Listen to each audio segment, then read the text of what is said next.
Picture this. You're working hard, making decent money, doing everything you think you're supposed to do, but somehow you're not getting ahead. Your savings account isn't growing, your debt isn't shrinking, you're stuck, and you have no idea why. Here's the truth. It's not that you're not making enough money, it's that you're making the same costly mistakes everyone else is making. Mistakes that quietly drain your wealth. Mistakes that keep you broke while other people get rich. Mistakes that financial experts see over and over again. Welcome to 2026, where the economy is unpredictable, inflation is still biting, and you can't afford to keep screwing up your finances. Financial advisors are sounding the alarm on 5 specific behaviors that are absolutely destroying people's wealth right now. And if you're doing any of these things, you need to stop. Today. So let's break down the 5 things you need to stop doing with your money in 2026. By the end, you'll know exactly what mistakes you're making and how to fix them before they cost you thousands of dollars. Mistake number 1, making decisions too quickly. First mistake, making financial decisions too quickly based on fear, hype, or headlines. Every time the market dips, every time some financial guru on YouTube says the crash is coming, every time there's a scary headline, you panic. You sell your investments, you move everything to cash, you make big moves based on emotion instead of logic, and it's killing you. Financial experts warn that reacting to short-term market swings creates more regret than progress. You're not a day trader. You're not managing a hedge fund. You're a regular person trying to build wealth over decades. And that means you can't afford to panic every time the market has a bad week. Let's talk numbers. If you invested $10,000 in the S&P 500 at the start of 2020 and just left it there through all the chaos, COVID, inflation, rate hikes, all of it, you'd have about $18,000 today. But if you tried to time the market, if you sold during the crashes and bought during the rallies, you probably lost money. Because timing the market is impossible. Even professionals can't do it consistently. And here's the thing, markets are volatile. That's normal. 2025 had plenty of swings, 2026 will too. But volatility isn't the same as collapse. Drops are temporary. Recoveries are eventual. If you sell when things get scary, you lock in your losses. You miss the recovery, and you never build real wealth. So what should you do instead? Stick with your plan. If you've got a diversified portfolio that matches your risk tolerance and timeline, leave it alone. Don't check it every day. Don't panic when it drops. Just let it ride. And if you don't have a plan, make one. Figure out your goals, your timeline, your risk tolerance. Build a portfolio around that. Then ignore the noise. Ignore the headlines. Ignore the gurus. Just stick with the plan. Mistake number 2, over-concentrating in hot stocks. Second mistake, putting too much money into one stock, one sector, or one trend because it's hot right now. Everyone's doing it. AI stocks, the Magnificent Seven, crypto, whatever's pumping. You see it going up, you pile in, and you convince yourself it's a sure thing. It's not. Financial experts are warning that overconcentration is one of the biggest risks investors face in 2026. Apple, Microsoft, Alphabet, Meta, Amazon, Nvidia, and Tesla now make up about 35% of the S&P 500. If you own an S&P 500 index fund, you're already heavily exposed to these companies. If you also own individual shares of these companies, you're way overexposed. One bad quarter for tech and your portfolio gets demolished. And AI? Everyone's hyped about AI. It's the future. It's going to change everything. Maybe. But it's also massively overvalued right now. Companies are spending billions on AI infrastructure with no clear path to profitability. At some point, the music stops. And when it does, AI stocks will crater. If your entire portfolio is tech and AI, you're going to get wrecked. Experts say most problems come from being too concentrated, not from being too cautious. Diversification isn't sexy. It doesn't make for exciting stories at dinner parties. But it works. It smooths out volatility. It protects you when one sector crashes. It's boring, reliable wealth building. So, what should you do? Spread your money around. Stocks, bonds, real estate, international markets, different sectors. If one thing tanks, you've got other things holding you up. And stop chasing whatever's hot. By the time you hear about it, you're already late. The big gains are gone. You're just buying in at the top, setting yourself up to lose money. Mistake number 3, carrying high-interest debt. Third mistake, and this one's brutal. Carrying high-interest debt while trying to invest or save. You've got $10,000 in credit card debt at 24% interest, but you're also putting money into a savings account, earning 4%. You're losing money every single month. Financial advisors say this is one of the most common and most expensive mistakes people make. The payments may feel manageable month to month, but the balances hang around longer than expected, making it harder to get ahead. You think you're managing it. You're making the minimum payments. You're not defaulting, but you're bleeding money to interest. Let me show you the math. You've got $10,000 in credit card debt at 24% interest. If you only make minimum payments, you're paying about $250 a month. But only $50 of that goes toward the actual debt. The other $200 is pure interest.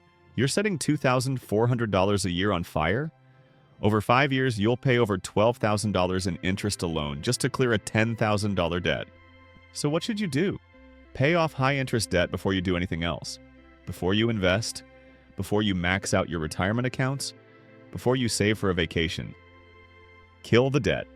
Use the avalanche method. Tackle the highest interest rate first. Or use the snowball method. Pay off the smallest balance first for psychological wins. Either way, get it done. Once the debt is gone, that's when you can start building wealth.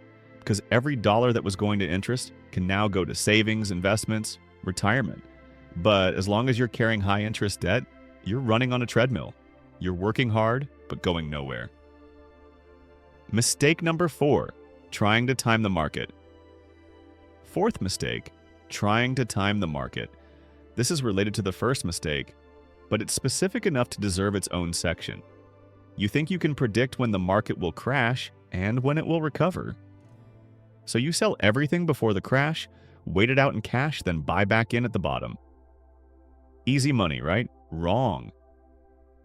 Experts say attempting to time the market is one of the biggest mistakes investors make.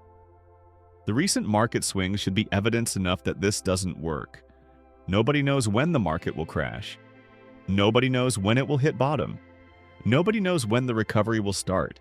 If they did, they'd be billionaires living on a private island, not giving you investment advice on Twitter. And here's what kills people. They sell when the market starts dropping, thinking they'll avoid more losses.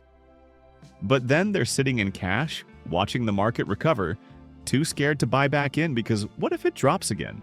So they missed the recovery. They sold low and never bought back. They locked in massive losses. Studies show that the best performing days in the stock market often come right after the worst performing days. If you're out of the market trying to time things, you miss those days. And missing just a few of the best days can destroy your long-term returns. So what should you do? Invest consistently regardless of what the market is doing. Dollar cost averaging. Put the same amount in every month, whether the market is up, down, or sideways. When it's down, you're buying more shares at a discount. When it's up, you're still buying, participating in the gains. Over time, it averages out. You don't need to time anything. Just stay invested and let compound growth do its thing. Mistake number 5, ignoring your kids' financial education. Fifth mistake, and this one's often overlooked, not teaching your kids about money. You're so focused on your own finances that you forget your kids are watching. They're learning their money habits from you. And if you're not actively teaching them, they're going to make the same mistakes you did. Or worse. Financial experts warn that the money moves you make, or don't make, shape your children's financial confidence and habits for years to come.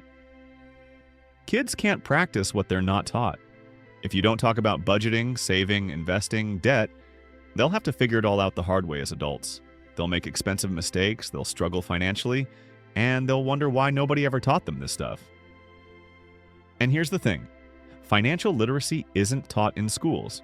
Most kids graduate high school without knowing how a credit card works, how to budget, what compound interest is, or why investing matters. They're sent into the world financially illiterate, and companies are waiting to exploit that ignorance. So what should you do? Make financial literacy a family value. Talk to your kids about money. Show them how you budget. Explain your financial decisions. Let them see you saving, investing, paying bills. Make it normal, not taboo. And use tools to help. There are apps designed for families that teach kids money management. Apps like Cash App.